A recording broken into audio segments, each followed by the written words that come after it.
Tivemos eleições na Polônia e os conservadores ganharam. Quando eu tô falando de conservador, não tô falando de conservador normal, não. Tô falando de extrema-direita.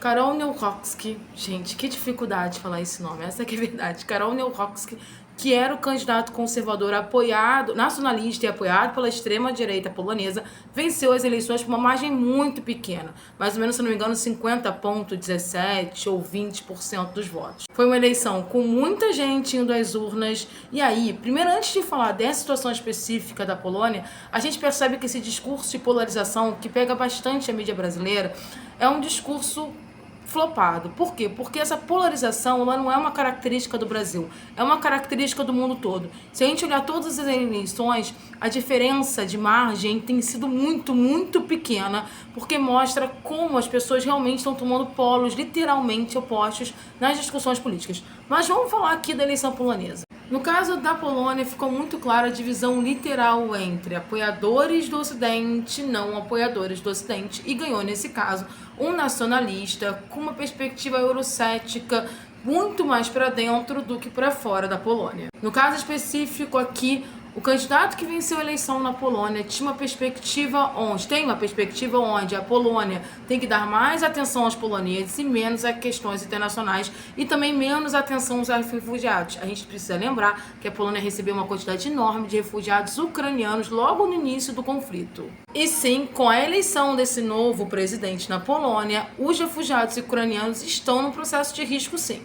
Além disso, ele tem uma perspectiva muito pé atrás com a OTAN, com a União Europeia. Apesar da União Europeia ter feito uma fala diplomática dizendo vamos trabalhar juntos, não é bem isso que estava se esperando. E a gente não pode deixar de falar também que a perspectiva do novo presidente da Polônia é uma perspectiva que não é tão pró-Ucrânia. Inclusive, ele foi parabenizado por Orbán. Aquela região ali, que é uma região praticamente em disputa, até por causa da guerra da Ucrânia, teve dois processos eleitorais muito importantes nas últimas 2 semanas. A gente teve uma eleição na Romênia que permaneceu na perspectiva OTAN, permaneceu na perspectiva ocidental, né, com a vitória do candidato mais ocidentalizado, e agora a gente tem essa questão da Polônia, que ganha exatamente o contrário.